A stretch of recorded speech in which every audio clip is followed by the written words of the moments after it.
చక్కటి పాటలు పాడినటువంటి ప్రతి ఒక్కరికి కూడా మన ప్రభు రక్షకుడైనటువంటి యేసుక్రీస్తు నామములో మీ అందరికీ కూడా నా యొక్క వందనాలు తెలియజేస్తున్నాను. మరి ఈ సమయంలో మన మధ్యలోనికి దేవుని యొక్క వాక్యమును అందించడానికి దైవజనులు ఫిలిప్ అన్నగారు మన మధ్యలోనికి వచ్చారు కనుక అన్నగారికి ఈ యొక్క సమయాన్ని అప్పగిద్దాం. మన కరతాళ ధ్వనుల ద్వారా అన్నగారికి సమయాన్ని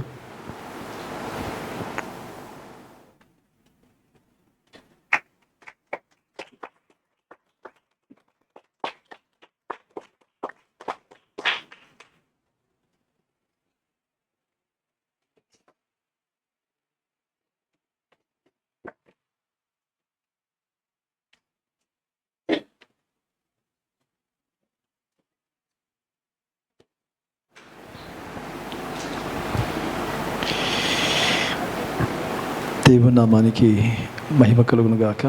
కూడి వచ్చిన మీ అందరికీ ప్రత్యేక నేను వందనాలు తెలియజేస్తున్నా. గడిచిన దినమందు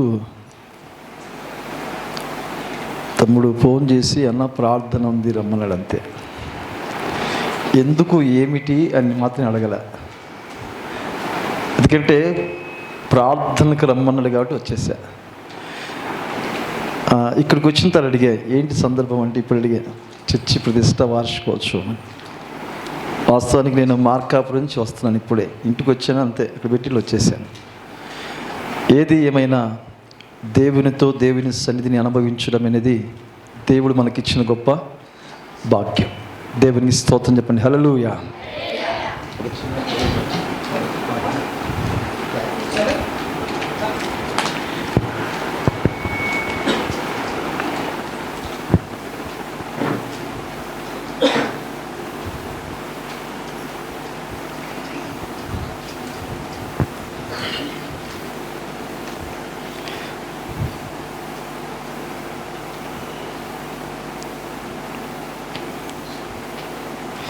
అమరుడవు నీవు నా యేసయ్య అనే కీర్తన పాడుకుందాం. నెట్ ఓపెన్ తిని రావట్లేదు, సెల్లో ఓపెన్ చేయి నెట్. వచ్చింది. ట్రాక్ రాదు కానీ మామూలు ట్రాక్ ఏదైనా వస్తుంది, మామూలుగా ఏదైనా సంగీతం పెడితే సరిపోద్ది. ఉందిలే. అమరుడవు నీవు నా యేసయ్యా, ఆదియు అంతము నీవేనయ్యా. అమరుడవు నీవు నా యేసయ్యా, ఆదియు అంతము నీవేనయ్యా. ఆదిలోనున్నా నీ వాక్యమే ఆదరించెను శ్రమ కొలిమిలో. ఆదిలోనున్నా నీ వాక్యమే ఆదరించెను శ్రమ కొలిమిలో. సొంబసిల్లక సాగిపోదు సియోను మార్గములో. స్తోత్ర గీతము ఆలపింతు నీ దివ్య సన్నిధిలో. అమరుడవు నీవు నా యేసయ్యా, ఆదియు అంతము నీవేనయ్యా. అమరుడవు నీవు నా యేసయ్యా, ఆదియు అంతము నీవేనయ్యా. శక్తికి మించిన సమరములో నేర్పితివి నాకు నీ చిత్తమే. శిక్షకు కావే శోధనలన్నీ, కృపతో నన్ను నింపుటకే. శక్తికి మించిన సమరములో నేర్పితివి నాకు చిత్తమే. శిక్షకు కావే శోధనలన్నీ, ఉన్నత కృపతో నన్ను నింపుటకు ప్రతి విజయము నీకంకితం. నా బ్రతుకే నీ మహిమాదం, లోకమంతయు దూరమైన నన్ను చేరదీసెదవు. దేహమంతయు ధూళి అయిన జీవింపచేసెదవు. అమరుడవు నీవు నా యేసయ్యా, ఆదియు అంతము నీవేనయ్యా. అమరుడవు నీవు నా యేసయ్యా, ఆదియు అంతము నీవేనయ్యా. వేకువ కురిసిన చిరు జల్లులో నీ కృప నాలో ప్రవహించగా, పొందితి నెల్లో ఉపకారములు నవనూతనమే ప్రతిదినము. వేకువ కురిసిన చిరు జల్లులో నీ కృప నాలో ప్రవహించగా, పొందితి నెల్లో ఉపకారములు నవనూతనమే ప్రతిదినము. తీర్చగలనా నీ రుణములు, మరువగలనా నీ ప్రేమను. కన్న తండ్రిగా నన్ను కాచి కన్నీరు తొడచితివి. కంబనైనా ప్రేమ చూపి కనువిందు చేసితివి. అమరుడవు నీవు నా యేసయ్యా, ఆదియు అంతము నీవేనయ్యా. అమరుడవు నా యేసయ్యా, ఆదియు అంతము నీవేనయ్యా. జల్లరు వృక్షమును పోలినా గుణశీలుడవు నీవేనయ్యా. మరణము గెలిచిన పరిశుద్ధుడవు, పునరుద్ధరణుడ నీవయ్యా. జల్లరు వృక్షమును పోలినా గుణశీలుడవు నీవేనయ్యా. మరణము గెలచిన పరిశుద్ధుడవు, పునరుద్ధరణుడ నీవయ్యా. జయశీలుడవు నీవేనని ఆరాధింతును ప్రతినిత్యము.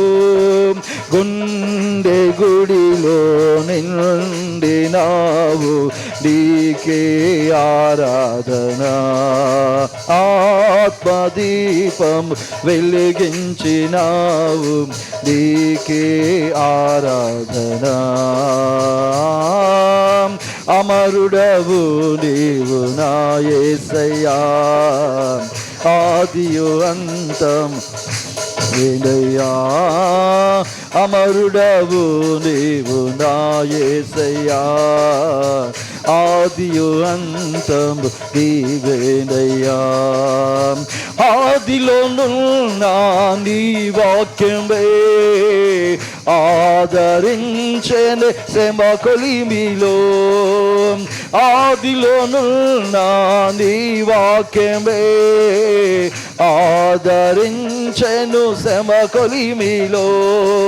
సొంబసిల్లక సాగిపోదును సియోను మార్గములో.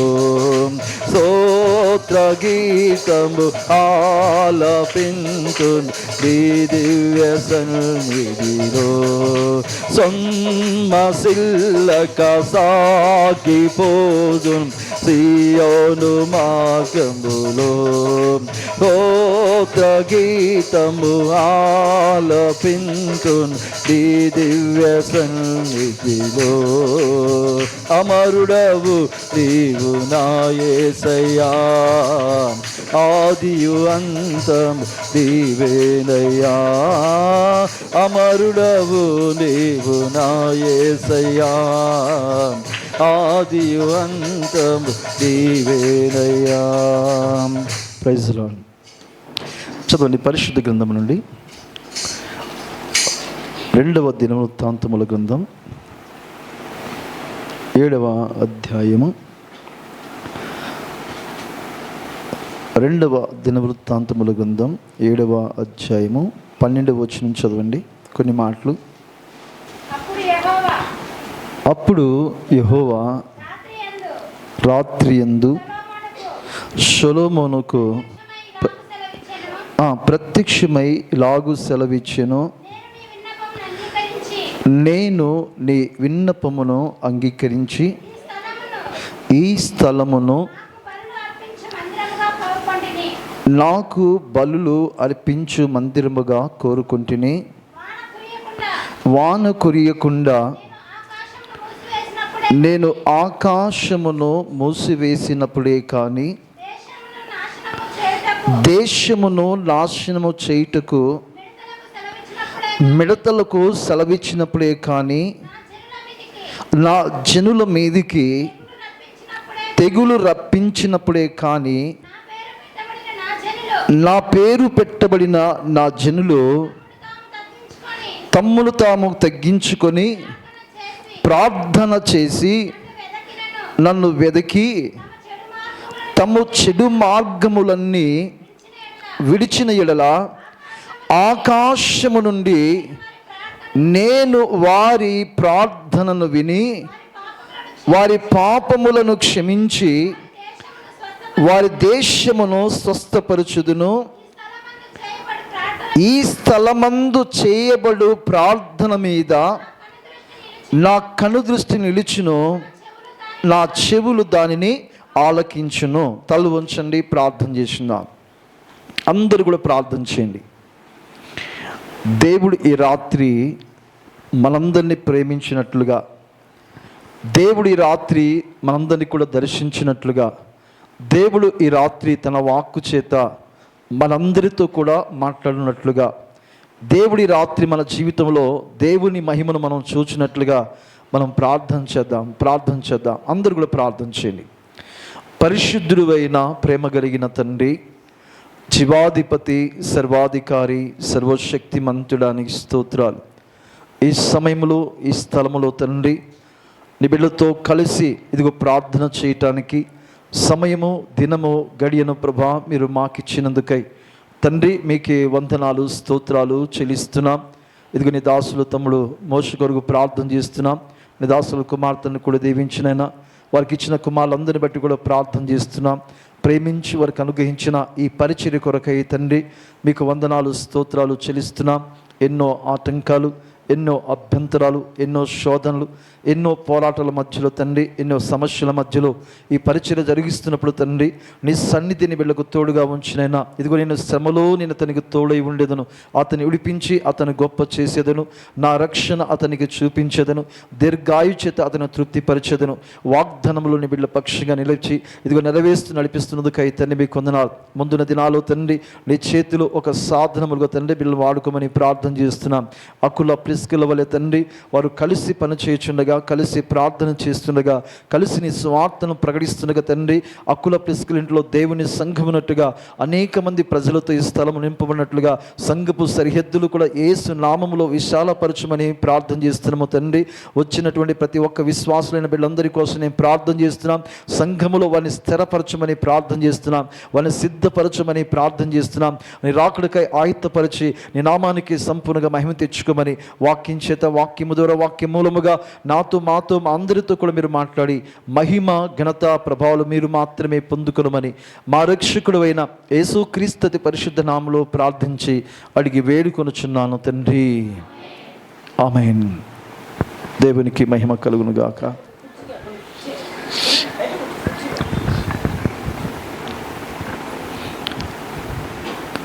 క్రీస్తునందు ప్రియమైన దేవుని బిడ్డలారా, ఆది యందు వాక్యముండెను, వాక్యము దేవుని యొద్ద ఉండెను,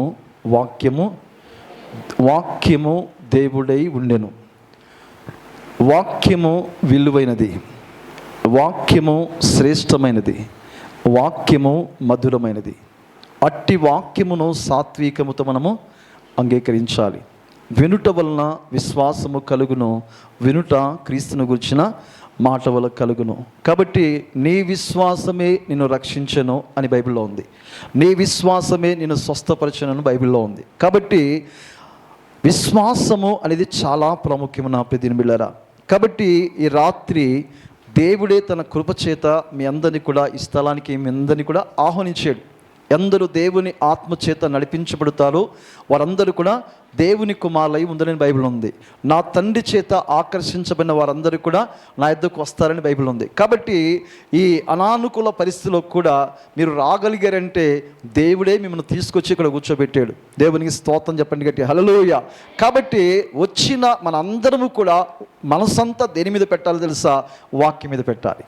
ఎందుకంటే ఎవరి మనసు నీ మీద ఆనుకొనునో నేను వాడిని పూర్ణ శాంతి ఇవ్వాలిగా చేయుదును. కాబట్టి దేవుడి మీద, దేవుని వాక్యం మీద మనసు పెడితే దేవుడు తప్పక మనతో మాట్లాడతాడు, మన మనోన్నతాలు వెలిగిస్తాడు, తన మహిమను చూసే భాగ్యాన్ని దేవుడు మనకు ప్రసాదిస్తాడండి. పిదినిమిలారా, ఎందుకు తెలుసా?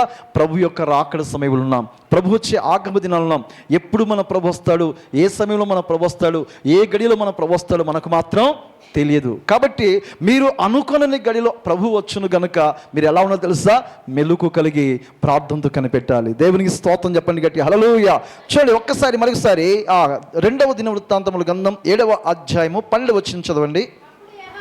అప్పుడు యెహోవా రాత్రి యందు సొలొమోనుకు ప్రత్యక్షమై ఇలాగూ సెలవిచ్చెను, నేను నీ విన్నపములను అంగీకరించి ఉన్నాను.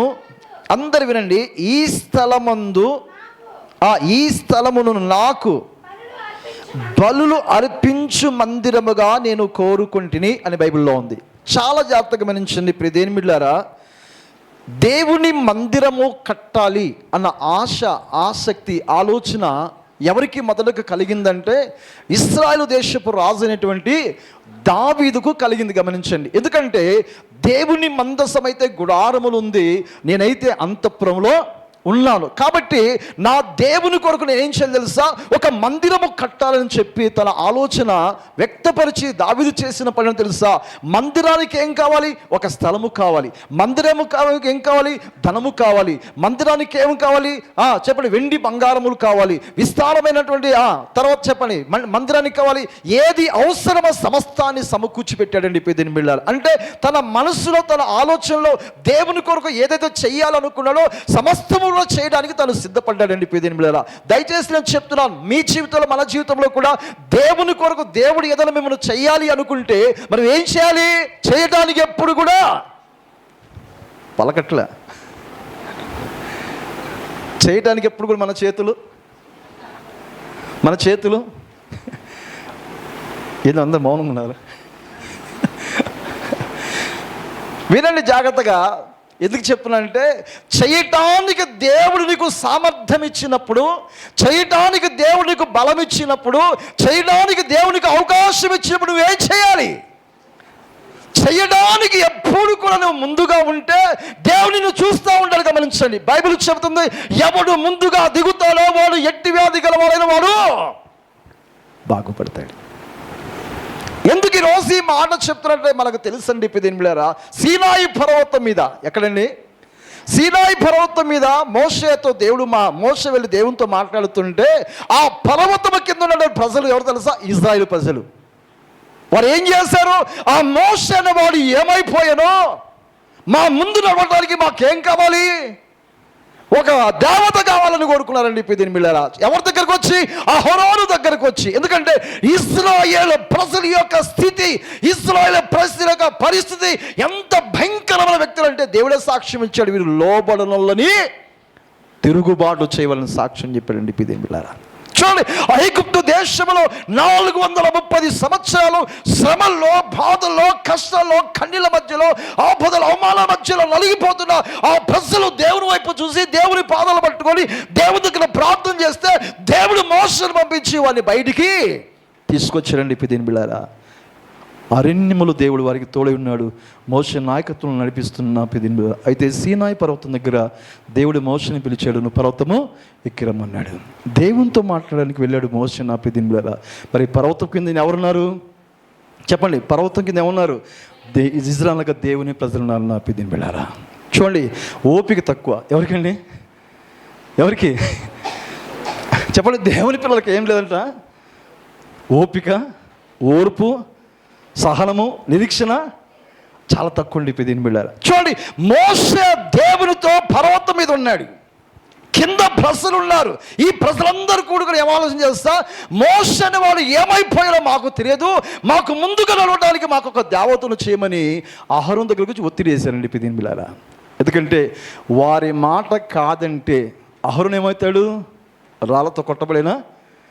ఇప్పుడు అట్టంది సంఘాల్లో, మేము చెప్పింది కనుక వినకపోతే నువ్వు పాస్టర్ కానే. మీరు వినండి జాగ్రత్తగా. ఈనాడు సంఘాల్లో, దేవుని మందిరాల్లో ఉన్న పరిస్థితి కులము ఉంది కదా, గమనించండి. ఏముందని? కుల పెద్దలు అంటారు కదా, మత పెద్దలు అంటారు, గమనించండి. వారికి వ్యతిరేకంగా కనుక పాస్టర్ గారు ఏదైనా బ్రతికాడా ఏమన్నా తెలుసా? వెంటనే చెప్పండి, ఈ పాస్టర్ మనకు మంచోడు కాదు, ఏం చేయాలి అంటే వీళ్ళు ఎలా చెప్తే అలా నడవాలని. సంఘం అది కాదండి, దేవుడు ఎలా చెప్తే అలా నడవాలి సంఘం. దేవుడు ఎలా చెబితే అలా నడవాలి, దేవుని సేవకులు ఎలా చెబితే అలా నడవాలి విశ్వాసులు. దేవునికి వ్యతిరేకంగా కానీ, పరలోక రాజ్యానికి వ్యతిరేకంగా కానీ, ప్రభువులకు వ్యతిరేకంగా కానీ, దైవజనునికి వ్యతిరేకంగా ఏ ఆలోచన దేవుడు అంగీకరించాడు మీరేమని అనుకోండి, దేవుడు ఒప్పుకోడు, దాన్ని సమ్మతించడు. ఇది మాత్రం వాస్తవం దీని బిళ్ళారా. ఎందుకు చెప్తున్నానంటే మీ క్షేమం కోసం చెప్తున్నా, మీ దీవెన కోసం చెప్తున్నా, మీ ఆత్మీయ అభివృద్ధి కోసం చెప్తున్నా. పిదిని దేవునిలో మహిమను మీరు అనుభవించాలని చెప్తున్నా. దీని బిళ్ళారా, దయచేసి నేను చెప్తున్నాను. కానీ అహరోను దేవుని ప్రజలకు భయపడి ఏం చేసి తెలుసా? సమ్మతించాడు పాపం. అందుకేమో తెలుసా? మీ చెవులకున్న పోగులన్నీ తీసుకురమ్మా. ఏం తీసుకురమ్మనండి? చెవులకి ఏముంటాయి? తల్లుకి చెప్పండి అమ్మా, చెప్పండి. మీరు చెప్పాలి ఇప్పుడు. మీ చెవులకున్న పోగులన్నీ తీసుకురమ్మని అహరోను ఇజ్రాయేలు ప్రజలకు చెబితే వారు చెవులకున్న పోగులను తెచ్చారా తేలేదా? వీళ్ళకి డౌట్ వస్తుంది. మీకు ఒక మాట చెప్తా, వాక్యము విలువైందా కాదా? గట్టి చెప్పాలి. వాక్యము విలువైందా కాదా? వెండి కంటే చెప్పాలి. వెండి కంటే, బంగారు కంటే శ్రేష్టమైన కోరదగింది కదా. ఇప్పుడు మీకు ఒక ప్రశ్న వేస్తా. ఇది నా చేతుల్లో బైబిల్ మీకు ఇవ్వాలని ఇష్టపడి నాకుంది. కానీ మీ చెవులకున్న బంగారు పోగులు తెచ్చి నాకు ఇస్తారా? ఏది మోషే? అందరూ మౌనంగా ఉన్నారు. ఇప్పుడు చెప్పారు కదా, విలువైనది వెండి కంటే విలువైంది వాక్యం, బంగారు కంటే విలువైంది వాక్యం, శ్రేష్టమైంది వాక్యము అన్నప్పుడు ఈరోజు దేవుని కోసం, దేవుని రాజ్యము కోసం, దేవుని సంఘ క్షేమాభివృద్ధి కోసం ఈనాడు విశ్వాసం ఏమవుతుంది తెలుసా? పరలోకాన్ని వెళ్ళాలన్న ఆలోచన మాత్రం లేదండి దీని బిళ్ళారా. ఈరోజు నేను చెప్తున్నాను, మన ప్రభు మనల్ని ప్రేమించాడు, మన ప్రభు పరలోకాన్ని వీల్చాడు, మన ప్రభు సమస్తాన్ని వదులుకొని ఈ లోకములో నీ కొరకు నా కొరకు తాను జీవించి మన పాపాన్ని, మన శాపాన్ని, మన శిక్షను మనకు ప్రతిగా ఆయన భరించి మన కొరకు మన స్థానాన్ని కొరుకొని శిలమ్రాని మీద తన ప్రాణాన్ని పెట్టాడండి దీని బిళ్ళారా. ప్రాణం పెట్టి రక్తాన్ని కాచి ఆ రక్తములు మనకందరికీ ఏమి ఇచ్చారు చెప్పండి? గొప్ప రక్షణ. దేవునికి స్తోత్రం చెప్పండి. ప్రాణం పెట్టిన ప్రభు కోసం నువ్వు ఒక కమ్మలు ఇవ్వలేకపోతే పరలోకం పోతావా?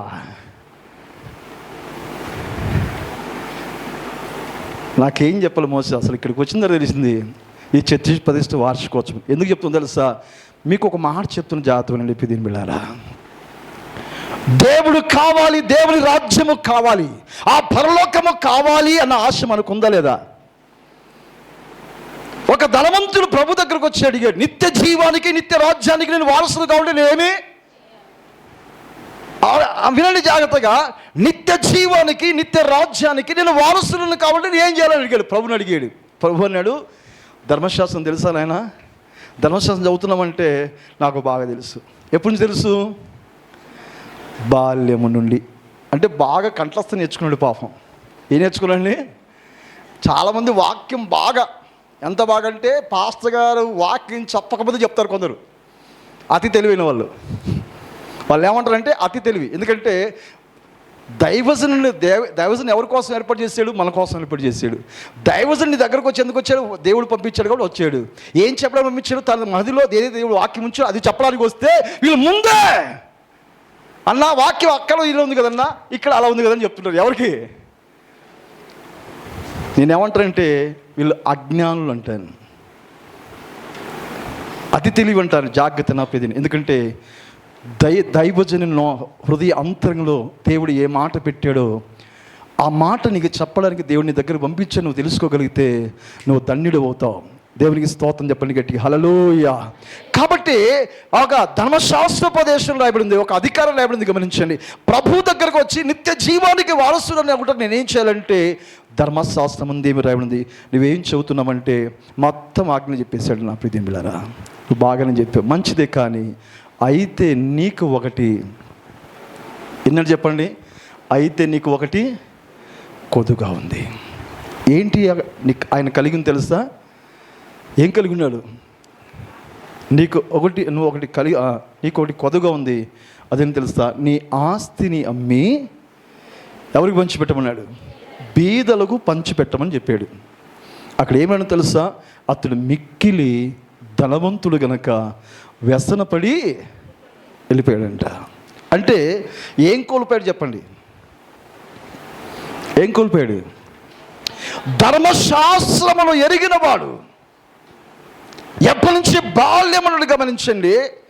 కానీ ప్రభు కోసం, దేవుని కోసం, దేవుని రాజ్యము కోసం చూడండి, ఆ ధనము అమ్మడానికి, అది పెంచిపెట్టడానికి అతని మనసు అంగీకరించలేదు. వినండి జాగ్రత్తగా, వినండి జాగ్రత్త నా ప్రియ బిడ్డలారా. అంటే మందిరానికి వస్తున్నారు కానీ, మందిరం దేవుని పిల్లలుగా పిలబడుతున్నారు కానీ దేవుని కోసం త్యాగము, సమర్పణ లేని దేవుని పిల్లలుగా మిగిలిపోతున్నారు. నా ప్రియ బిడ్డలారా, దయచేసి ఎందుకు చెప్పాలో, ఎందుకు దేవుడు ప్రేరేపిస్తున్నా నాకు తెలియదు, కానీ నేను మాత్రం చెబుతున్నా ప్రియ బిడ్డలారా. ఎందుకంటే దేవుని రాకడ సమీపముగా ఉంది.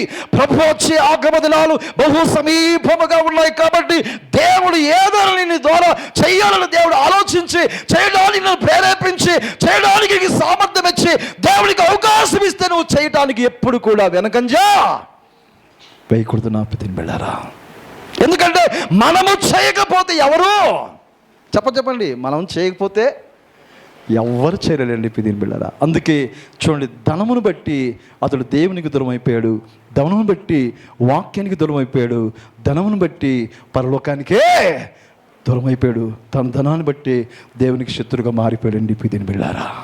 దయచేసి ఎందుకు ఈ మాట చెబుతుంది తెలుసా? ఇశ్రాయేలు ప్రజలతో దెమోష ఆహారం చెబుతున్నాడు. ఏమని తెలుసా? మీ చెవులకున్న బంగారు పోగులు తీసుకురమంటే తెచ్చి ఇచ్చారా లేదా?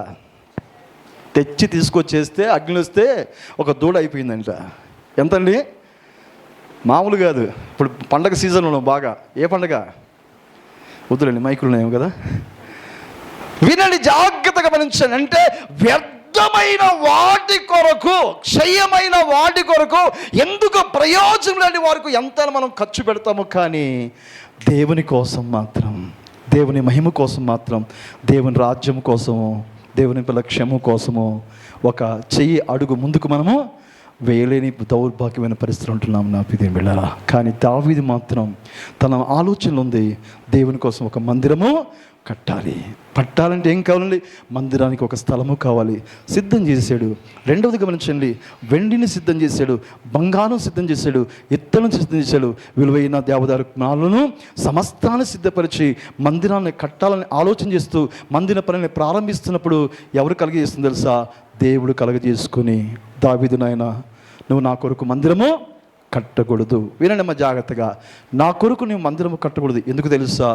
నీ చేతులతో అనేకుల యొక్క రక్తాన్ని నీవు ఒలికించిన వాడవు, నువ్వు కట్టకూడదు. కానీ నీ కుమారుడైన సొలొమోను ద్వారా నేను ఒక మందిరాన్ని నిర్మించుకుంటాను. చెప్పలు కూడా ఒకసారి నా పెద్ద బిళ్ళారా. ఎందుకు ఈ మాట చెప్పాలంటే దేవుడు ఎంత పర్ఫెక్ట్గా గమనించండి పెద్ద బిళ్ళారా. నీ కుమారుడైన సొలొమోను ద్వారా నేను ఒక మందిరాన్ని నిర్మించుకుంటానని దేవుడు చెప్పినట్టుగా ఏం చేసి తెలుసా? సొలొమోను ద్వారా మందిరము నిర్మించబడింది. ఇక్కడ వినండి జాగ్రత్తగా.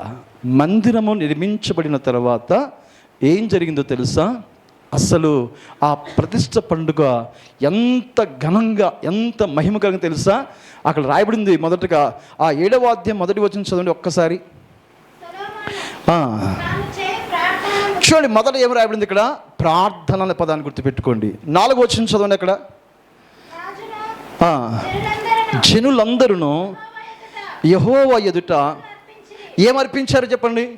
అంటే మందిరములో 2 జరుగుతున్నాయి. అక్కడ ఏం జరిగాయి చెప్పండి? ముందే చెప్పాను 12వ వచనంలో, ఈ స్థలమును నాకు బలులు అర్పించు మందిరముగా నేను కోరుకున్నాను అన్నాడు. రెండవది ఏం తెలుసా? ఈ స్థలమందు చేయబడు ప్రార్థన మీద నా కనుదృష్టి. అంటే ఆ స్థలంలో ఏం జరగాలి? 2 కార్యక్రమాలు జరగాలి. ఒకటి నిత్యము బలులు అర్పించబడాలి, రెండోది ప్రార్థన జరగాలి. ఎంతమందికి అర్థమైంది? ఏమో బ్రదర్, నువ్వు గట్టి అరిచి చెప్తున్నా, మాకేం అర్థం కావట్లేదు అన్నట్టు. మీరు గమనించండి, ఆ ప్రతిష్ఠ పండుగ రోజు దేవుని యొక్క మహిమ అగ్ని కూడా దిగొచ్చి మందిరంతో నిండిపోయిందంట. ఆ మహిమను చూడండి. మందిరంలో యాజకులు లోపలికి వెళ్ళి దానికి ధైర్యము చాలదు. కారణం తెలుసా? దేవుని మహిమ మందిరముతో నింపబడినందున నా ప్రియమైన బిడ్డలారా, అంత మహిమ దేవుని ప్రజలు అయిన యాజకులు చూశారండి ప్రియమైన బిడ్డలారా.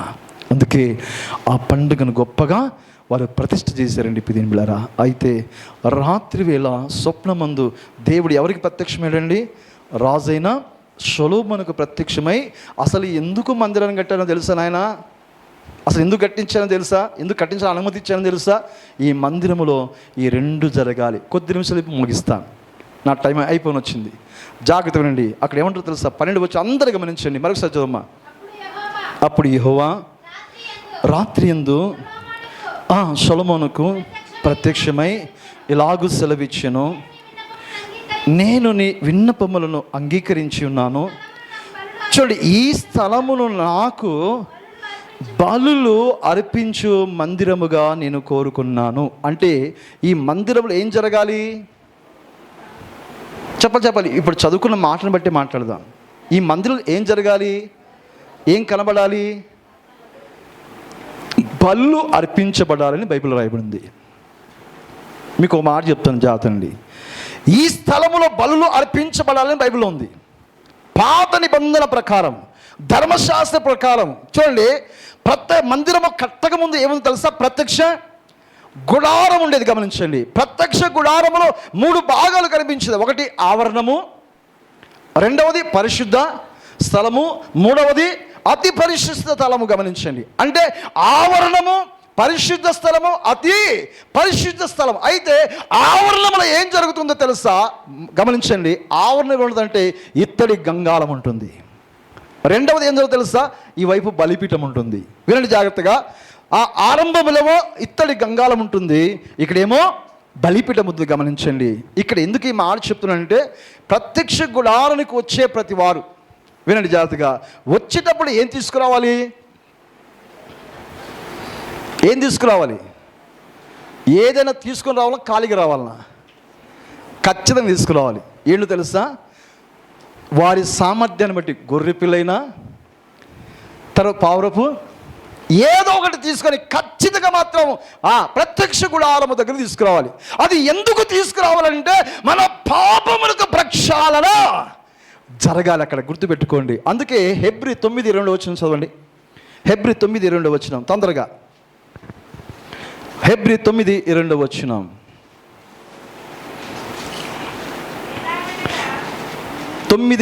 వచనమ్మా. మరియు అందరూ అండి, ధర్మశాస్త్ర ప్రకారము సమస్త వస్తువులన్నీ ఆ రక్తము చేత శుద్ధీకరించబడిననియు, ఆ రక్తము చిందించనిదే పాపక్షమాపణ కలగదనియు సామాన్యముగా చెప్పవచ్చునని బైబిల్ ఉంది. చూడండి, ధర్మశాస్త్ర ప్రకారము బైబిల్ ఉంది. ధర్మశాస్త్ర ప్రకారం, అది హిందూ ధర్మశాస్త్రమైన, అది మహామధ్య ధర్మశాస్త్రమైన, అది క్రైస్తవ ధర్మశాస్త్రమైన చెప్పే సత్యం ఏమిటంటే, ధర్మశాస్త్ర ప్రకారము సమస్త వస్తువులు కూడా రక్తము చేత శుద్ధీకరించబడాలి. నమ్మట్టు తర్వాత గమనించండి, రక్తము చిందించనిదే పాపక్షమాపణ అన్నది వినాలి. రక్తము చిందించనిదే పాపక్షమాపణ కలగదని సామాన్యంగా చెప్పవాలి. అందుకే హిందూ వేదాలు ఒక మాట ఎక్కువ వాడుతుంటారు, ఎక్కువ పాడుతుంటారు, ఎక్కువ వింటూ ఉంటారు. ఏం తెలుసా? సర్వపాప పరిహారో రక్త ప్రోక్షణం అవశ్యకం తద రక్తం పరమాత్మేన పుణ్యదాన బలియాగం. సర్వపాప పరిహారో రక్త ప్రోక్షణం అవశ్యకం తదరక్తం పరమాత్మేన పుణ్యదాన బలియాగం. దాని అర్థం, దాని ప్రామార్థం, దాని యొక్క అర్థం ఏంటో తెలుసా? సర్వపాపాలు తొలగిపోవాలంటే ఏం చేయాలి? రక్తము చిందించబడాలి. తదరక్తం పరమాత్మేన పుణ్యదాన బలియాగం అంటే ఆ రక్తం ఒక పరమాత్ముడి ద్వారా చిందించబడాలి. ఆ పరమాత్ముడు ఎవరు తెలుసా? యేసుక్రీస్తు ప్రభువారు. అందుకే ప్రత్యక్ష గుడారం యొద్దకు వచ్చే ప్రతి వారు తీసుకురావాలి ఒక గొర్రెపిల్ల. ఆ గొర్రెపిల్ల ఎలా తెలుసా? కలంకము లేనిది, మచ్చ లేనిది, లోపము లేనిది, ఏ పాపము ఎరుగని గొర్రె పిల్లలను ఖచ్చితంగా తీసుకురావాలి. ఎందుకు తెలుసా? ఎక్కడికి తీసుకురావాలి? యాజకుని దగ్గరికి తీసుకురావాలండి. దీని పిల్లల తెచ్చిన ప్రతి వాని పక్షంగా ఆ గొర్రె పిల్ల ఎవరికి ఏం చేయాలండి? యాజకుడు అతని పక్షంగా దాన్ని అర్పిస్తారండి. ఇది ఎక్కడంటే, అందుకే అతనికి కొరకు, అతనికి ప్రతిగా ఆ గొర్రె పిల్లను యాజకుడు వధించినప్పుడు ఆ రక్తం తీసుకొని బలిపిడి మీద ప్రోక్షించాలని నా దీని బిళ్ళారా. ఇక్కడ ఎందుకు మాట చెప్తుంటే, ఆవరణంలో ఇత్తడి గంగాలం కదా, నీళ్ళని కాళ్ళు కడుక్కోవాలి కదండి. గంగలో నీళ్లు ఉంటాయి, నీళ్ళ ద్వారా ఏంటంటే కడుక్కోవాలండి దీని బిళ్ళారా. రెండవది, బలిపీఠానికి తన గంగాల మధ్యలో అది వధించబడాలి. ఆ గొర్రెపిల్ల వధించబడాలి. దాని రక్తము తీసి ఆ బలిపీఠం మీద ప్రోక్షించాలి. నా పిదిని ఇక్కడ వినండి జాగ్రత్త, నా పిదిని బిళ్ళారా. తర్వాత దాని తలను వేరు చేయాలి, దాని చర్మాన్ని వేరు చేయాలి, దాని మాంసం తీసుకొని బలిపీఠం పెట్టి దాన్ని దహించాలండి. పిదింలా ఇక్కడ 3 అనుభవాలు ఉన్నాయి. ఒకటి ఏంటంటే, ఇత్తడి గంగాలములో ఏమని చెప్పండి? నీళ్ళు ఉన్నాయి. అందుకే వాక్యము అనే ఉదక స్నానము చేత మనమందరం ఏమవుతాం తెలుసా? పరిశుద్ధ పరచబడాలి. రెండవది గమనించండి, రక్త ప్రోక్షణ జరిగింది. అందుకే యేసు రక్తం ప్రతి పాపము మనల్ని కడిగి పవిత్రులుగా చేయని బైబిల్ ఉంది. మూడవది, ఆ బలిపీఠమంట నిత్యము అగ్ని మండుతూ ఉండాలంట నా ప్రియమైన బిడ్డలారా. అది ఆరిపోకూడదని కూడా బైబిల్ చెబుతా ఉంది. వినండి, ఆ ప్రత్యక్ష గుడారములో ఇత్తడి గంగాలములో నీళ్లు ఎప్పుడు ఉండాలి. రెండవదిగా, ఎప్పుడు నిత్యము అక్కడ దహన బలి అర్పించాలంటే రక్త ప్రోక్షణ జరగాలి. మూడవది, ఆ బలిపీఠం మీద నిత్యము అగ్ని మండుతుండాలి. అగ్ని దేనికి సాదృశ్యం అంటే పరిశుద్ధాత్మకు సాదృశ్యం అని ప్రియమైన బిడ్డలారా. మీకు అర్థమవుతుందా? వాక్యం ఉంది, రక్తం ఉంది, పరిశుద్ధాత్మ అక్కడ ఉంది నా ప్రియమైన బిడ్డలారా. అందుకే వాక్యమని ఉదక స్నానము చేత పరిశుద్ధపరచబడాలి. రెండవది నేను చెప్తున్నాను, యేసు రక్తములో మనం కడగబడాలి. మూడవది, పరిశుద్ధాత్మ అగ్ని చేత మనం మండించబడాలి. ఎందుకంటే మన శరీరంలో కలుగుతున్న కోరికలన్నీ చావాలంటే, రక్షించబడినా విమోచించబడినా దేవుని పిల్లలుగా పిలబడుతున్నా మనలో ఇంకా కోరికలు కలుగుతూనే ఉన్నాయి నా ప్రియమైన బిడ్డలారా. అందుకే చాలామంది చూడండి, చూడకూడదు అనుకుంటారు కానీ చూస్తూనే ఉంటారు, వినకూడదు అనుకుంటారు కానీ వింటూ ఉంటారు, మాట్లాడకూడదు అనుకుంటారు కానీ మాట్లాడుతుంటారు, చేయకూడదు అనుకుంటారు కానీ చేస్తూనే ఉంటారు. చూడండి, ఎందుకు చెప్తానంటే, పరిశుద్ధత రావట్లేదు, పరిపూర్ణత రావట్లేదు, దేవుని సమరూపము కూడా రావట్లేదు. దేవుని రాజ్యము కొరగల సిద్ధపాటు ఇంకా మన జీవితాల్లో అది కొరతగా కనబడుతూ ఉంది నా ప్రియమైన. ఒకవేళ ప్రభు వస్తే నిజంగా ప్రభుతో పాటు పరలోక రాజ్యం మనము చేరగలము అంటే ఎంతమంది వెళ్ళగలము చెప్పండి? ధైర్యంగా చెప్పండి, నేను వెళ్ళగలను ఈ రాత్రి అని మనం ధైర్యంగా చెప్పగలిగిన సామర్థ్యం మనం సంపాదించుకుందాము గాక. గట్టి చెప్పండి, గట్టి చెప్పాలి. ఆ ధైర్యం లేకపోతే పరలోకం పోలేము. ఇప్పుడు మనం ట్రైన్ వచ్చింది, కాచు ప్లాట్ఫామ్కి వెళ్ళాం, టికెట్ ఉంటే ధైర్యంగా పోతాం. టికెట్ లేకపోతే ఏం చేస్తాం చెప్పండి? దిక్కులు చూస్తూ ఉంటాం. అది మన భక్తికి అలా ఉండకూడదు నా ప్రియమైన బిడ్డలారా.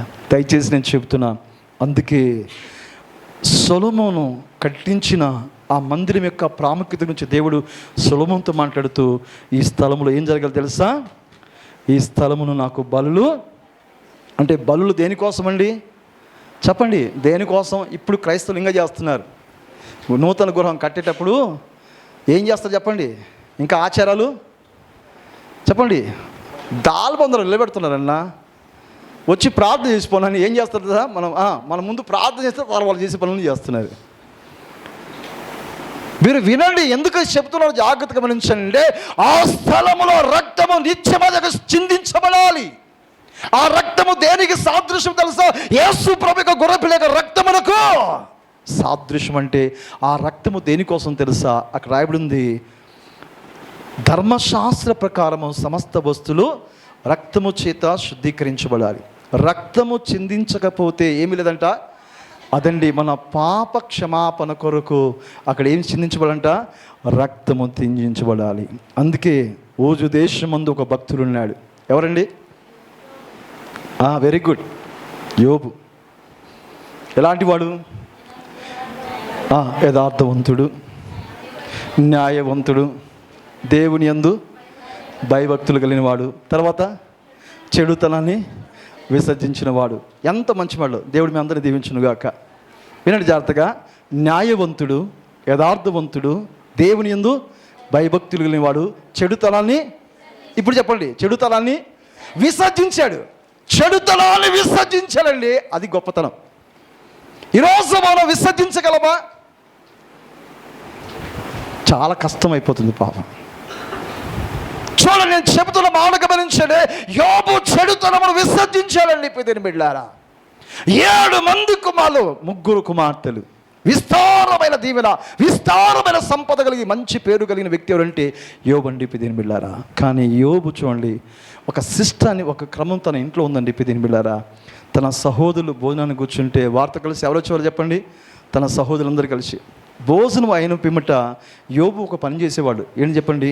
తన కుమారులు ఒకవేళ దేవుని దూషించి ఒకవేళ పాపము చేస్తారేమోని నిత్యము వారిని పిలువనంపించి వారి కొరకు ఏం చేశారు చెప్పండి? దహన బలి అర్పించాడండి. పిదిమిలారా, ఇక్కడ అర్థమవుతుంద మాట. నేనైతే చెడును విసర్జించాను. ఒకవేళ అదే చెడు కనుక నా పిల్లల్లో ఉంటే, నా పిల్లల్లో కనబడితే, నా పిల్లలు అది కలిగి ఉంటే, నేను పరలోకి వెళితే నా పిల్లలు ఎక్కడికి పోతారు చెప్పండి? నరకానికి వెళ్ళిపోతున్న భయము ఎవరికి ఉందండి? యోబుకుంది. ఈరోజు మనకుందా? అమ్మ, మీకు ఒక మాట చెప్తాను, ఇక్కడికి వచ్చిన వారికి చెప్తాను. నిన్ను గూర్చిన భారము నీకు ఉండాలి. అర్థమవుతుంది చెప్పమాట? నీ ఆత్మను గురించిన భారము నీకు ఉండాలి. నేను దేవుని మందిరానికి రావటము ద్వారా, దేవునితో కలిసి దేవునిలో కూర్చోవడం ద్వారా, దేవుని గురించి నేను పాడడం ద్వారా, దేవుని ఆరాధించడం ద్వారా, దేవునిలో చేసే ప్రార్థన ద్వారా, దేవునిలో నేను చేసే ఆరాధన ద్వారా నా దేవుడికి మహిమ రావాలి, నాకు పరలోక రాజ్యం రావాలి. ఇది నీ మటుకు నీ హృదయ అంతరంలో నిన్ను గురించిన భారం నువ్వు కలిగి ఉండాలి. నెంబర్ 1. రెండో మాట చెప్తున్నాను, నీ భర్తను గురించిన భారము ఎవరికి ఉండాలి? ఎవరికి ఉండాలమ్మా? వాళ్ళ సంగతి ఎందుకు లేదా నీకు? ఎవరంట ఆయన? కట్టుకున్న భర్త ఎవరంట? వాళ్ళ గురించి వద్దులన్నా, ఎవరి గురించి అంట అనేవారు లేరా? వాడు ఉన్నా ఒకటే, పోయినా వాడు ఉన్నా ఒకటే, పోయినా ఒకటంట. వాడు దుర్మార్గులేనా?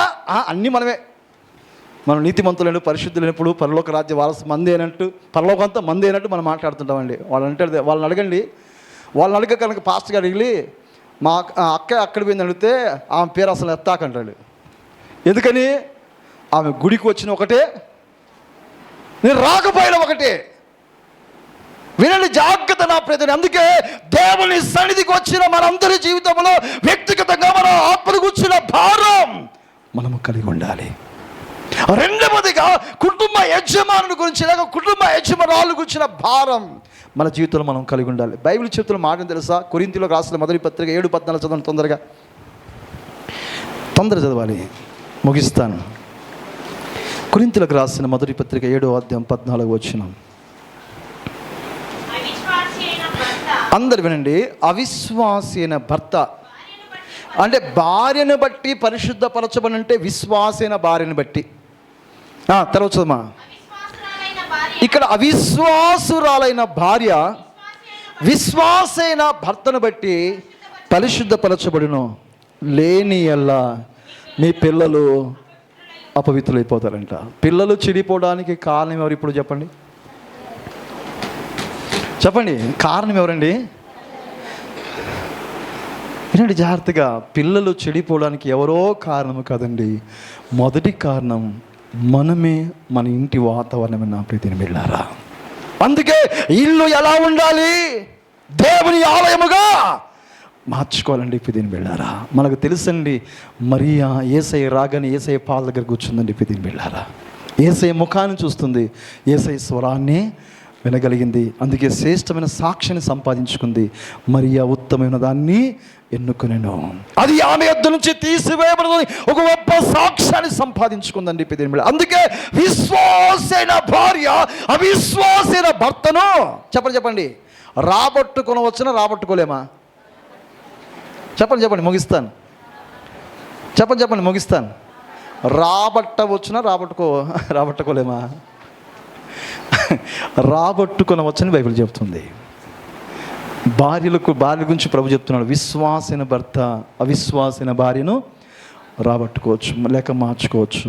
లేని యెల్లా మీ పిల్లలందరూ ఏమవుతారు చెప్పండి? అపవిత్రులైపోతారు.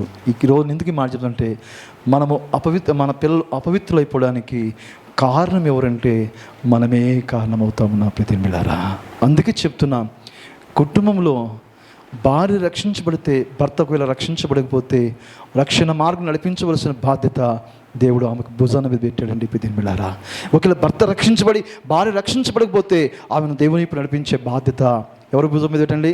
భర్త భుజం మీద పెట్టాడు. 2-3 చెప్తున్నాం. పిల్లల సంగతి నా ప్రీతిని బిడ్డ. యోబు ఏం ఆలోచన తెలుసా? యెహోవాకు విరుద్ధముగా ఏమైనా పాపం చేసి దేవుని దూషించి ఒకవేళ పాపం చేశారమని ప్రతి అరుణోదయమున వాళ్ళ పిల్లలను నంపించి వారి కొరకు ఏం చేసేవాడు తెలుసా? దహన బలి. అంటే దహన బలి అర్పించినట్టు బైబిల్ ఉంది. అది ఎప్పుడు తెలుసా? నిత్యము అని బైబిల్ ఉంది. దేవునికి స్తోత్రం చెప్పండి గట్టి హల్లెలూయా. నిత్యము దహన బలి అర్పించాడు. దేనికోసం తెలుసా? ఒకవేళ తన పిల్లలు దేవుని దూషించి పాపము చేయుదురేమో. ఎంతమంది భారం కలిగి ఉన్నారు ఈ రోజుల్లో పిల్లల గురించి? అమ్మా, దేవుడు మీ అందరిని దీవించునుగాక, మీ కుటుంబాలను దేవుడు దీవించునుగాక, మీ కుటుంబంతో దేవుని రాజ్యంలో ఉందుదురుగాక. ఆమెను కూడా చెప్పట్లేదు. ఎందుకు గుడికి వచ్చామంటే రమ్మన్నాడు కాబట్టి వచ్చాను. ఎవరు? మోషే. పోకపోతే అడుగుతాడు ఏందక్క రాలేదని కదా, అందుకు వచ్చారు గుడికి. నేనైతే అడగలే, ఎందుకు తమ్ముడా అని అడగలే, దేనికోసం అడగలే, ఏం కార్యమని అడగలే, ఏ ఉద్దేశమని కూడా అడగలే. ప్రాణం అలిసిపోయినా కూడా ఫోన్ చేసి స్టార్ట్ చేశారు అడిగాను తప్ప, నేను అలిసి ఇప్పుడు వచ్చాను తమ్ముడు ఏమనుకోవద్దు రాలేదని చెప్పాల, తడుచుకుంటూ కూడా వచ్చా. ఎందుకు తెలుసా? దేవుని ఉద్దేశం ఏంటో గ్రహించారండి. ప్రీతిని బిడ్డలారా, ఈ రాత్రి దేవుడు నిన్ను నన్ను ఈ స్థలానికి ఎందుకు తీసుకొచ్చారో తెలుసా? దేవుని వాక్యం చెబుతా ఉంది, ఈ స్థలములో అడుగు పెట్టని జీవితంలో ఒక అద్భుతం జరగాలి, ఒక ఆశ్చర్యమైన కార్యం జీవితంలో జరగాలి. ఇది వరకు ఎన్నడూ చూడాలి, ఒక అద్భుతాన్ని జీవితంలో చూడాలంటే దేవుడు ఎందుకు ఈ స్థలాన్ని నడిపించాడో నీకు తెలియాలి. నా ప్రీతిని బిడ్డలారా, దయచేసి నేను చెప్తున్నాను. అందుకే యాకోబు అంటాడు ఈ స్థలానికి, ఈ స్థలమందు దేవుడు ఉన్నాడు. చెప్పకూడదు ఒకసారి. ఎవరున్నారంట? యాకోబు సాక్ష్యం ఇచ్చాడు, ఈ స్థలములో దేవుడు ఉన్నాడు, అది నాకు తెలియకపోయినే. తర్వాత ఏమన్నా తెలుసా? ఈ స్థలము ఎంతో భయంకరము, ఇది దేవుని మందిరమే కానీ వేరొకటి కాదు. ఎందుకు తెలుసా? ఆ స్థలములో అసలు రావాలని ఉద్దేశంతో రాలేదు. అద్భుతమ్మా. మీకు ఒక మాట చెప్పన్నా, నేను 18 సంవత్సరాలప్పుడు యేసుప్రభు నాకు తెలియదు. ఎన్నడూ గుడి ఇంటి పక్కనే, ఎప్పుడు గుడి మెట్టు ఎక్కినోని కాదు. రోడ్డు యువకుల మందిరం, ఈ పక్క నా ఇల్లు, అంతే. 18 సంవత్సరాలకు ఆ మందిర వైపు చూసినోడిని కాదు, ఆ మందిలో అడుగుపెట్టినోడిని కాదు, ఈ బైబిల్ గురించి అసలు నాకు తెలియదు, వాక్యం అసలు ఎవరు నాకు చెప్పిన వాళ్ళు లేరు, ఎవరు వచ్చి నాకు ప్రార్థన చేసిన వారు కూడా లేరు. నేను చెబుతున్నాను, జాగ్రత్తగా నడిపి దేవులారా. కానీ ఒకరోజు మందిరం మెట్లు ఎక్కడానికి దేవుడే నాకు తలంపించాడు, మనుషుడు లేదు నా ప్రతింబిలారా. నేను ఏమనుకున్నా తెలుసా, వాసన చెప్తున్నాను, ఫ్యాక్షన్లో ఉన్నాను. ఆ భయంకర పరిస్థితిలో ఒక చిన్న సాక్షి ముందుకే ముగిస్తాను నా ప్రతింబిలారా. అసలు దేవుడు ఎవరో తెలియదు, మందిరం ఏంటో తెలియదు, ప్రార్థన తెలియదు, యాజకుడిని తెలియదు, వాక్యం అసలు కూడా తెలియదు. అసలు ఈ బృందాన్ని ఎప్పుడు నేను చూడాల. పండగ రోజు కూడా గుడికి పోయేటోని కాదు. ఎప్పుడండి? పండగ రోజు కూడా గుడికి వెళ్ళేవాడిని కాదు. అది నా స్థితి, అది నా పరిస్థితి. బాగా చదువుకుని ఇంజనీరింగ్ కావాలనుకున్నాను. మధ్యలో ఊరు పరిస్థితి బాగాలేక ఊరిలో అయితే ఏకమైపోయి లోకల్ కలిసిపోయి ఫ్యాక్షన్లోకి వెళ్ళిపోయాను. వెళ్ళిపోయిన తర్వాత రోజు నాతో పాటు ఒక 20 మంది యవనస్తులు కానీ 10 మంది ఖచ్చితంగా ఉంటారు. అది నా జీవితం అండి దీని వెళ్ళారా. అలాంటి టైంలో ఒకరోజు నాతో పాటు కూర్చోడానికి ఎవరు లేరు, ఎవరు మాట్లాడడం లేరు. ఒంటరికి కూర్చొని రోడ్డు పక్కన మందిరంలో పాటలు వినబడుతున్న ప్రార్థన జరుగుతూ ఉంది. ఎందుకో తలంపు వచ్చింది, ఏండు తలత ఈరోజు దేవుని మందిరానికి వెళ్ళాలి. వెళితే అందరూ నా వైపు ఎలా చూస్తారు, విచిత్రంగా చూస్తారు. నా సంగతి తెలిసిన వాళ్ళంతా ఈడు కూడా గుడికి వచ్చాడా, ఆ స్థాయి నా పరిస్థితి నా ప్రియమైన బిడ్డలారా. కాబట్టి అందరూ నా వైపు చూస్తే నాకేమొస్తుంది, భయం వచ్చేస్తుంది. కాబట్టి ఎలా చూస్తారో, ప్రేమతో చూస్తారో చూడరు. ఎలా చూస్తారు, విచిత్రంగా ఒక జంతువును చూసినట్టు చూస్తారు. అది నాకు తెలుసు. చాలా జాగ్రత్తగా గమనించండి. అయితే నేను దేవుని మందిరములు అడుగు పెట్టాలని తలంపు దేవుడు నాకు ఇచ్చినప్పుడు ఒక ఆలోచన నాకు కలిగింది. ఏంటో తెలుసా, అయ్యా నేను దేవుని సన్నిధికి వస్తున్నాను, కానీ నేను వస్తే ఆ మందిలో చివర ఒక ఎత్తైన వ్యక్తి కనబడాలి, ఆ వ్యక్తి చాలు నేను కూర్చోవాలి. నేను వచ్చింది ఎవరికి తెలియదు, నేను పోయేది కూడా ఎవరికి తెలియకూడదని అనుకుని లోపలికి వెళ్ళా. టైం పాస్ కోసం వెళ్ళా. దేనికోసం అండి చెప్పండి, దేనికోసం అంట? Time pass. ఈరోజు చాలామంది దేవుని మందికి ఎందుకు వస్తుందో తెలుసా, ఇంటికాడ మాట్లాడని కొందరు కుదరదు. మీరు మంచోళ్ళండి, వాక్యం ప్రకటిస్తామండి వెనక కూర్చొని మాట్లాడుకుంటారు కొందరు. ఇక్కడ ఎవరు నాకు కనిపించలేదు. కొన్ని చోట్ల చూస్తాను, కొన్ని స్థలాలు చూస్తే తలలు ఉంచుకొని ముసుగులు వేసుకొని అసలు పక్కవాడి కూడా ప్రకారం మాట్లాడుకుని ఉంటారు. నేను కనుక ఖచ్చితంగా అదే గమనిస్తా. తల దించారు అంటే, పైకి ఎత్తలేదు అంటే అక్కడ ఏదో సమావేశం,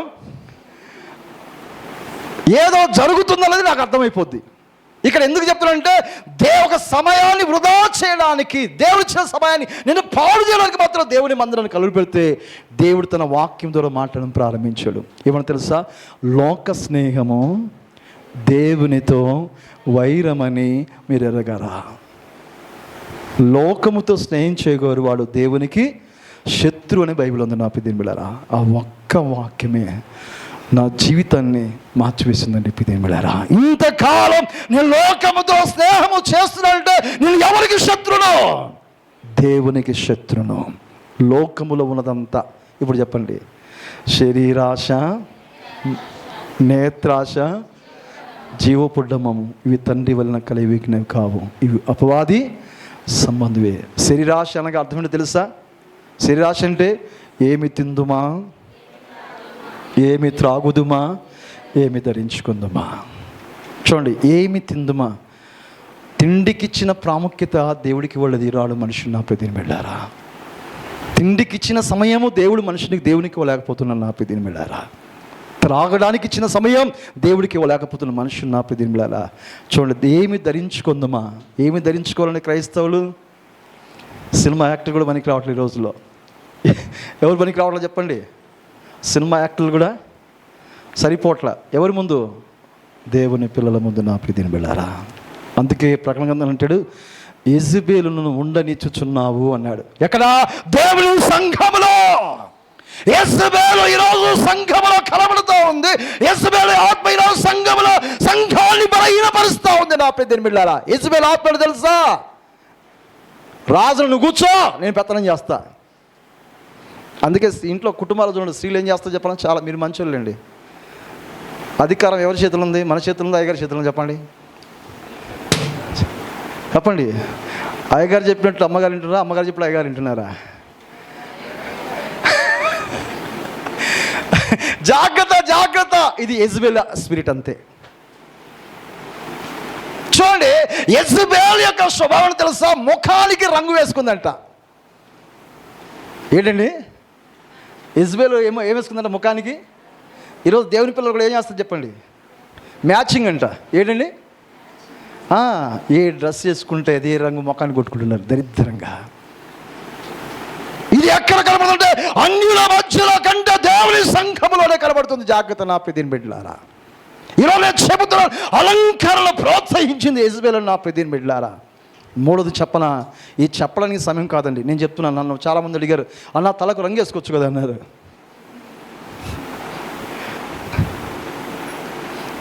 కొందరు కోపం వస్తుందేమో,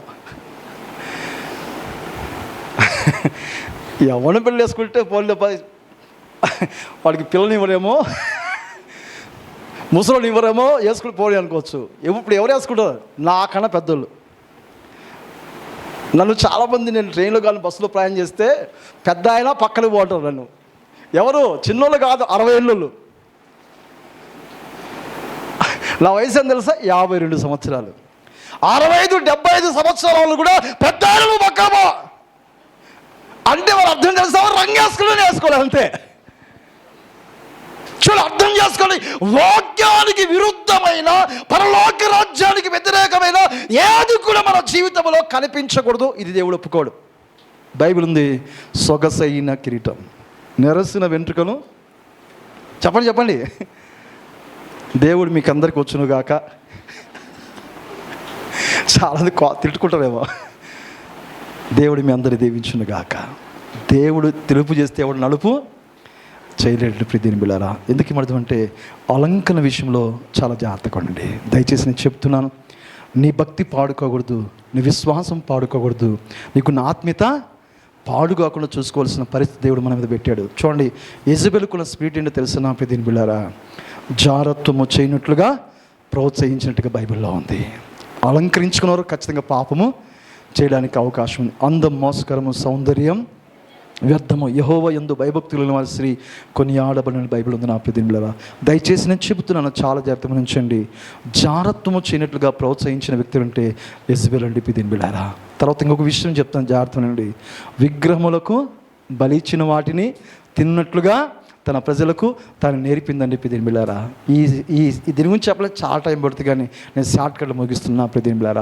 అంత మాత్రం కాదు, బయలు దేవత ఆరాధన, తర్వాత తన దేశంలో ప్రోత్సహించి వారి మధ్యలో దేవుడు లేకుండా చేసిన వ్యక్తి అంటే యెజబెల్ అండి ప్రియమైన. దయచేసి నేను చెబుతున్నాను, ఈ యెజబెల్ ఆత్మ, యెజబెల్ మన మధ్య లేకపోవచ్చేమో, కానీ యెజబెల్ యొక్క ఆత్మ యొక్క క్రియలు ఈరోజు సంఘంలో కనబడుతున్నాను నా ప్రియమైన. దయచేసి నేను చెబుతున్నాను, అందుకే లోకములో ఉన్న వాటిని మీరు ప్రేమించకుడి. లోకము దాని ఆశలన్నీ కూడా గతించిపోతున్నాయి. ఈరోజు చెప్తున్నాను, గతించిపోయే లోకం, నాశనమైపోయే లోకం, మాయమైపోయే లోకం, క్షేమైపోయే లోకంలో మనం ఉన్నాం. ఎప్పుడు, ఏ సమయము, ఏ గడియ ఏం జరుగుతుందో కూడా మనకు తెలియదు. అయితే నేను ఒక మాట చెప్తున్నాను, మరణం యుద్ధకు మనం వెళ్ళకముందు, మరణం మన దగ్గర రాకముందు మన జీవితంలో మార్పు రావాలి. ఏ మార్పు తెలుసా? క్రీస్తు సమరూపం రావాలి. క్రీస్తు యొక్క ప్రత్యక్షత మన జీవితంలో మనము చూడాలి నా ప్రియమైన బిడ్డలారా. అందుకే నేను చెబుతున్నాను, జాగ్రత్తగా ఉండండి ప్రియమైన బిడ్డలారా. యేసయ్యలాగా నువ్వు మారాలంటే, యేసులాగా నువ్వు ఉండాలంటే, యేసులాగా నువ్వు జీవించాలంటే ఖచ్చితంగా ఉండాలి, వాక్యము ఖచ్చితంగా ఉండాలి. యేసే రక్తము కిందకి మనం రావాలి. పరిశుద్ధాత్మ నడిపింపులోనికి మనం రాగలిగినప్పుడే మనం పరిశుద్ధులుగా మార్చబడతాం, పరిపూర్ణులుగా మార్చబడతాం, దేవుని సమరూపంలోనికి మనము రాగలుగుతాం. దేవుడు ఎప్పుడు వచ్చినా దేవునితో పాటు దేవుని రాజ్యంలో ఉండే భాగ్యాన్ని మనము సంపాదించుకుంటాం. కాబట్టి మందిరంలో ఏం జరగాలి తెలుసా?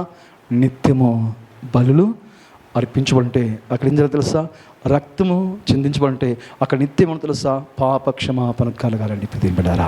అందుకే బైబిల్ ఒక మంచి మాట ఉంది, నువ్వు దేవుని మందిరానికి వెళ్ళినప్పుడు, చెప్పండి, మందిరానికి వెళ్ళినప్పుడు నీ ప్రవర్తన, వెళ్ళినప్పుడన్నా వెళ్ళిన తర్వాత అన్నాడా? వెళ్ళినప్పుడు అన్నాడు, నీ ప్రవర్తన జాగ్రత్త అన్నాడు. తన ప్రవర్తన విషయంలో అజాగ్రత్త ఉండి వాళ్ళు చచ్చిపోతారని కూడా బైబిల్లో ఉంది. దయచేసి నా ప్రియమైన. అందుకే మనం చూడండి, ఎంతమంది ఉదయకాల సమయంలో ప్రార్థన చేశారు, ఉదయం లేచి. ఏంది ఎవరెత్తట్లా? నా భాష, నా మాట అర్థమవుతుందా? ఉదయాన్నే వేకులు లేసి ఎంతమంది ప్రార్థన చేశారంటున్నాను. ఏం పర్వాలేదమ్మా, అబద్ధం ఆడకుండా ఎత్తండి, ఏం పర్వాలేదు. ఒకరిద్దరు దేవుడు మీ అందరిని దీవించును గాక. సరే, ప్రతిరోజు సాయంకాలం ఎంతమంది ప్రార్థన చేస్తారు? సాయంకాలం కూడా చాలామంది అసలు ఎత్తట్లే. ఉదయం ఎత్తట్లే, సాయంకాలం ఎత్తట్లే. అంటే ప్రార్థన జీవితం లేదని అర్థం. వినండి జాత. అయితే సాయంకాలం ప్రార్థన చేసుకునే వారికి ఒక ప్రార్థన చేస్తారు ఎక్కువ. ఏ ప్రార్థన చేస్తారంటే, ప్రభువా ఉదయం నుంచి ఇంతవరకు నన్ను కాపాడావు, బ్రహ్మాండంగా నాకు కావాల్సిన అనుదిన ఆహారము నాకు ఇచ్చావు. తర్వాత ఏం చేస్తా తెలుసా? ఎక్కడైనా ఎప్పుడైనా ఏదైనా పొరపాటున ప్రభువా నేను చూసినా, నేను మాట్లాడినా, ఎక్కడైనా ఎప్పుడైనా ఒకవేళ అంటే అర్థం ఏంటి? ఇక్కడ నీకు తెలియకుండా జరిగిపోయిందా? తెలిసి జరిగిందా? తెలిసే జరిగింది ఇక్కడ. కానీ దేవుని దగ్గరకు వచ్చి దేవుని బాధల దగ్గర కూర్చోవాలి. ఏమైనా ప్రార్థన చేస్తావో తెలుసా? ఒకవేళ ప్రభువా నీకు విరోధముగా, పరలోక రాజ్యానికి వ్యతిరేకంగా, ప్రభు యొక్క సన్నిధికి వ్యతిరేకంగా, ఆత్మకి వ్యతిరేకంగా, నా ఆలోచన ద్వారా, నా తలంపుల ద్వారా, నా ప్రవర్తన ద్వారా, నా క్రియల ద్వారా నీకు వ్యతిరేకంగా ఏదైనా చేస్తే ఏమంటావు లాస్ట్న? అది చెప్పండి, మా అందుకని అయిపోయింది. నన్ను క్షమించు ప్రభువా, క్షమించు ప్రభువా, క్షమించు ప్రభువా, నీ రక్తములు ప్రభువా నన్ను బాగుగా కడుగు ప్రభువా. నేను పందిని, చాలామంది ఆదివారం చేస్తారు, నేను పందిని ప్రభువా, కుక్కను ప్రభువా, గాడిదను ప్రభువా. దేవుడు ఎప్పుడు లేదమ్మా నిన్ను కుక్క, పంది, గాడిద అసలు అనలే. ఎందుకు అనుకుంటా? మీరు శ్రేష్టమైన వారని దేవుని వాక్యం రాయబడింది. దేవుని కంటే కొంచెం తక్కువ అని నేను చేసిన బైబిల్ ఉంది. నా అధికారం నీకు ఇచ్చిన బైబిల్ ఉంది. సమస్త నీ పాదాల కింద దేవుడు పెట్టానది.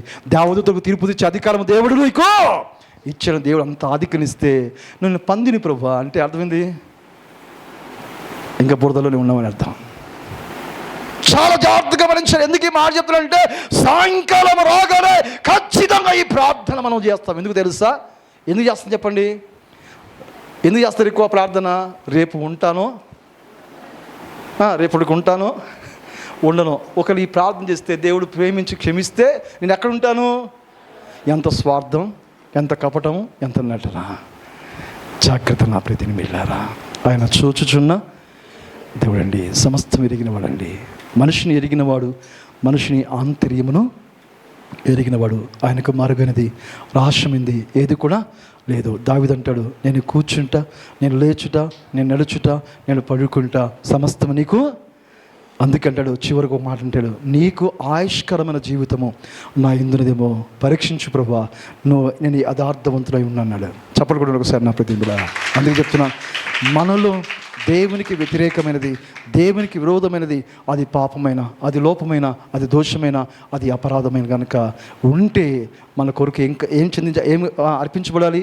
బలిలో అర్పించబడాలి. అనగా రక్తము కిందికి మనరాలి. అందుకే రక్తము చిందించనిదే పాప క్షమాపణ లేదు. అందుకే యేసు రక్తం ప్రతి పాపమును మనం కడిగి పవిత్రులుగా చేయును. కాబట్టి ఈ స్థలములకు వచ్చిన మనందరి జీవితంలో నేను చెప్తున్నాను, మనం క్రీస్తు మనసు కలిగి క్రీస్తుకి రాకడికి సిద్ధపడాలంటే ఖచ్చితంగా వాక్యం ఉండాలి, రక్తం ఉండాలి, పరిశుద్ధాత్మ అగ్ని అభిషేకం ఉంటే ఖచ్చితంగా మనం క్రీస్తులాగా మారిపోతాం. మారిన మన జీవితాల్లో రెండో విషయం చెప్పి ముగిస్తాను. ఒకే ఒక మనం చదివి ముగిస్తాను. చదవండి, 2వ దినవృత్తాంతంలో 7వ అధ్యాయం 14 వచనం చదవండి. 7:14. నా పేరు పెట్టబడిన నా జనులు. ఇప్పుడు చెప్పండి, విశ్వాసకి ఏ మనసు ఉండాలంట?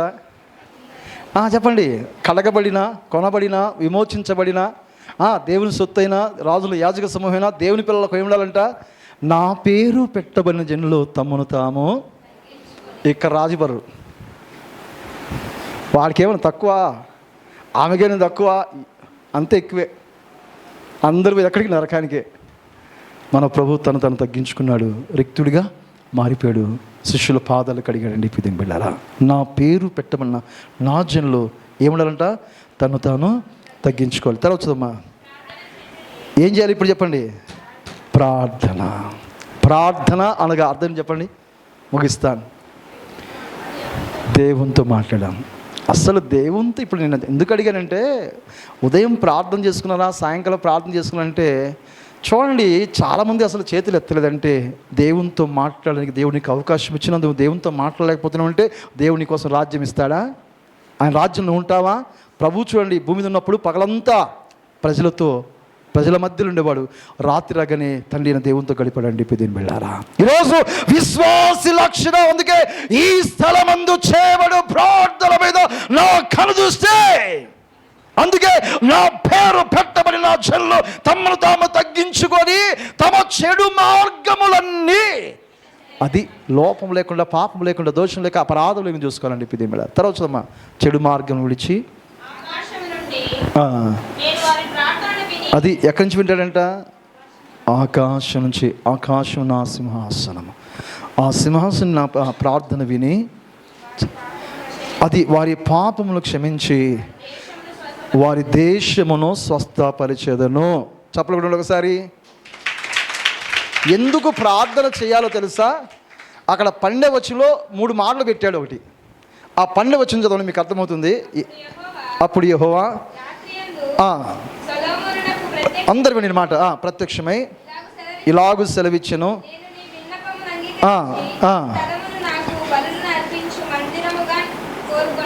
చదవచ్చమ్మా. ఇప్పుడు చదువు, అందరు వినండి. వాన కురియకుండా నేను ఆకాశాన్ని మూసి వేసినప్పుడు, ఇప్పుడు చెప్పండి, వాన కురియకుండా దేవుడు ఆకాశాన్ని మూసివేస్తే భూమి మీద ఏమొస్తాయి? ఏందో అంత విచిత్రంగా చూస్తున్నారు. వానలు పడకపోతే ఆ ఎండిపోయిన కరువు వస్తుంది. అందుకే దేవుడు చూడండి, వాన కురియకుండా నేను ఆకాశాన్ని మూసివేస్తే భూమి మీదకి ఏమొస్తుంది? కరువు వస్తుంది. అంతే.